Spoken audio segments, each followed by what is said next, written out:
সাকিবের অনেক সিনেমায় আমি মায়ের পাঠ করেছি, এই বলে শুরু করেন অভিনেত্রী আনোয়ারা। বাস্তবেও আমি ওকে আমার সন্তানের মতো দেখি। সাকিবের ভুল হয়েছে, এটা সত্যি কথা, তেমনি ও আবার ভুল সংশোধনও করেছে। আমি ধন্যবাদ জানাচ্ছি প্রযোজক ও পরিচালকদের, তারা সাকিবকে ক্ষমা করেছে।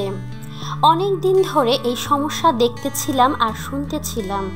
এখন আমি চাবো যত তাড়াতাড়ি সম্ভব ও যেন শুটিং শুরু করে দেয় এবং ভবিষ্যতে যেন কোনো কিছু বলার আগে ভেবেচিন্তে কথা বলে।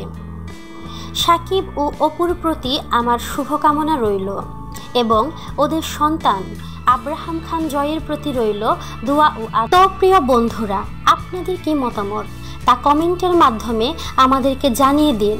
আর অবশ্যই আমাদেরকে লাইক, কমেন্ট, শেয়ার এবং সাবস্ক্রাইব করতে ভুলবেন না।